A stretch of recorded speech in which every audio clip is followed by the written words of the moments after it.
血管会随着年龄的增长而老化变硬。除此之外呢，不好的生活习惯，比如运动少、喜欢抽烟喝酒、经常熬夜等，也会让血液变得粘稠，引起血栓。如果不想血液变粘稠，3种食物要尽量少吃。第一种，高胆固醇食物。我们平时吃的动物内脏、肥肉等都属于高胆固醇食物。如果吃的太多，容易使血清中胆固醇水平升高，导致血液粘稠，加速血管老化。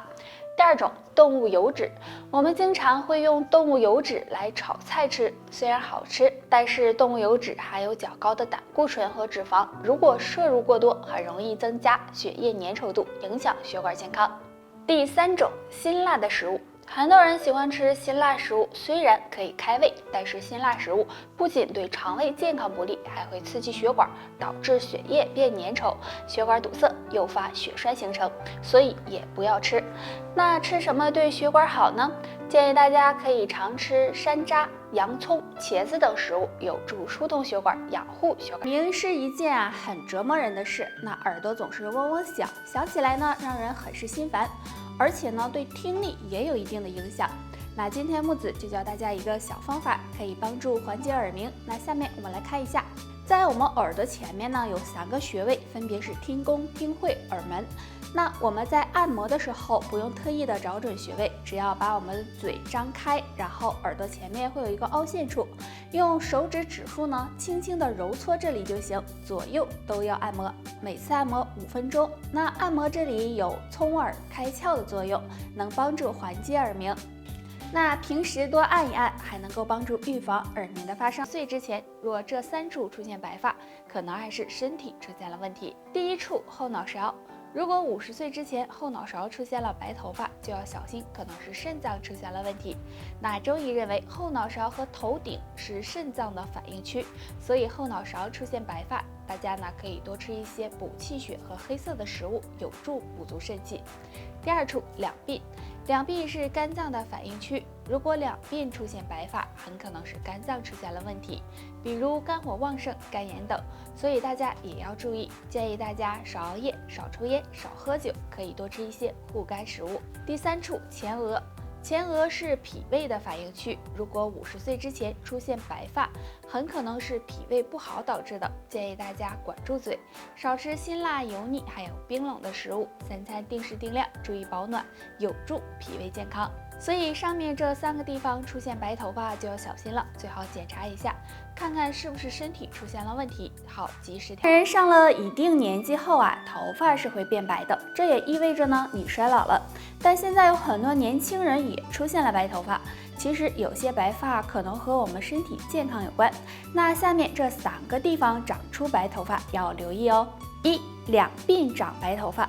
通常我们两鬓和肝脏有关，如果出现白头发，可能是肝火旺了，或者呢肝血不足，所以要是两鬓长白头发，要注意养肝。2. 前额长白头发。那前额就和脾胃有关了，如果这里长白头发，还经常有腹胀、胃酸、口臭的情况，就可能是脾胃不好了，调理脾胃最重要。3. 头顶和后脑勺长白头发。这2个地方和膀胱和肾脏有关系，如果白发长在这2个地方，而且还会出现尿频尿急、小便不流畅的情况，就要注意养肾了。冰箱坏得更快的3种食物，你知道几种？尽早告诉家人。第一种，黄瓜。相信大家都有这样的经历，买回来的黄瓜放在冰箱，没2天就已经腐烂了。这是因为黄瓜放到冰箱里，一旦触碰到冰箱内壁，表皮出现进水的情况，就容易出现腐烂。那建议大家放在干燥、洁净、不要太通风的阴凉处，会更好一些。第二种，西红柿。西红柿是很多人喜欢吃的，大家也喜欢将吃不完的西红柿放在冰箱内。西红柿若是经过低温冷冻后，很容易变质，出现腐烂的情况。建议大家可以将它洗干净，放在保鲜袋里冷藏起来。第三种，青椒。青椒是家里经常会用到的食材，不过青椒最适合储存的温度是7到8度。如果在冰箱中放的时间太长，很容易被冻伤，出现变软变味的情况。建议大家将青椒放在干燥的阴凉处保存，还可以用报纸将青椒包起来，这样会更好。所以大家在买菜或者是其他东西的时候，最好少买，只要够当天吃的就行，要不然放时间长了，食物变质，这样就很浪费。大家都知道，想要呼吸好，那么肺就要好，所以不管什么时候、什么季节，我们都要好好的养肺。肺不好的朋友可以常吃一种食物——百合干儿。百合呢，很多人都熟悉了，用来煲汤做菜熬粥都挺好的。其实呢，用百合干泡水喝有很好的养肺、润肺、宁心、安神的功效，所以呢，肺不好的人可以经常的吃一些。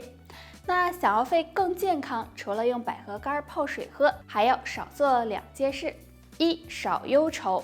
如果你总是悲伤忧愁，这样很容易消耗气阴，对肺部有很大的伤害。2、少抽烟。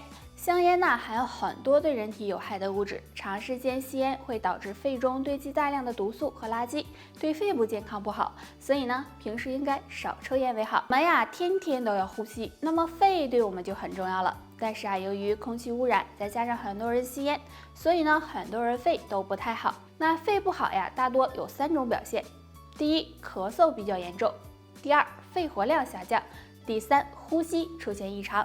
那肺不好该怎么保养呢？今天木子给大家推荐常吃2种食物。莲藕，有句话是这么说的：和莲一身宝，秋藕最不仁。莲藕含有丰富的维生素和膳食纤维，那肺不好的人多吃一些莲藕，有滋阴润肺的效果。鱼腥草，鱼腥草又叫折耳根，也是养肺的好食物。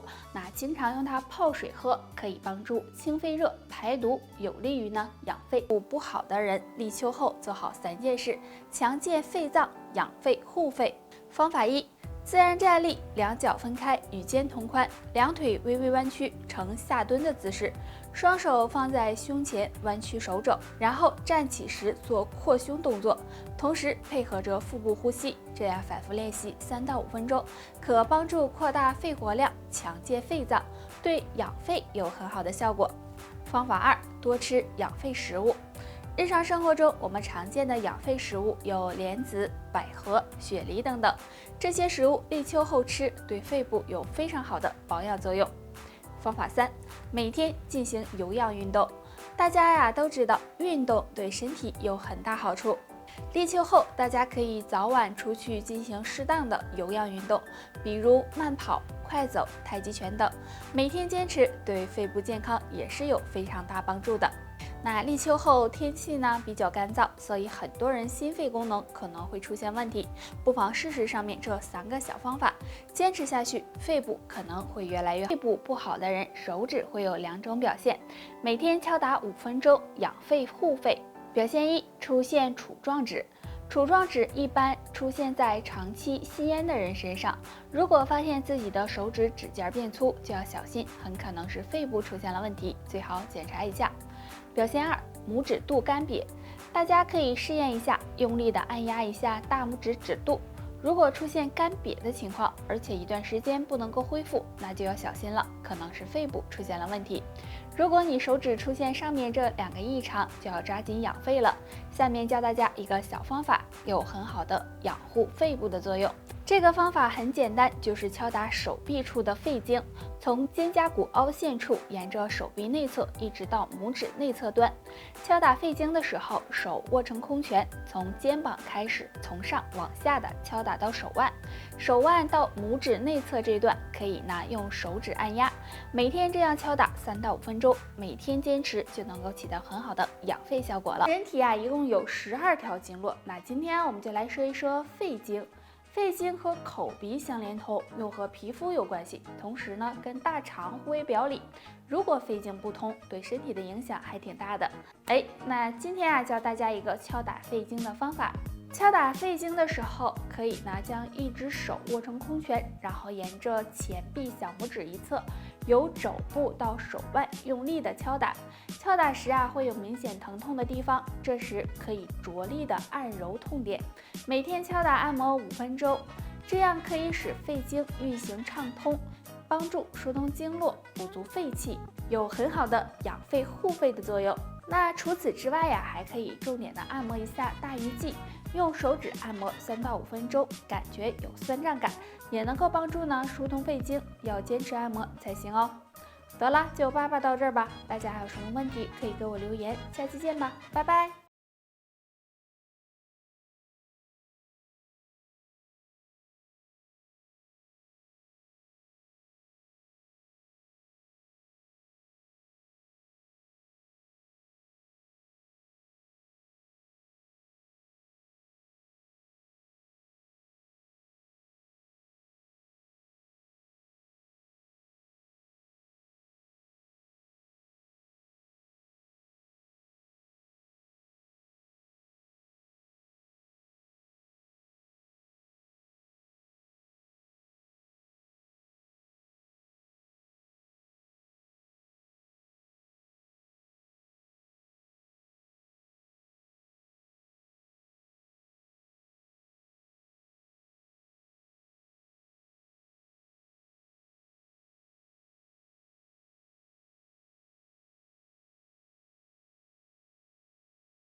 家好，欢迎收看本期内容，我是你们的好朋友木子。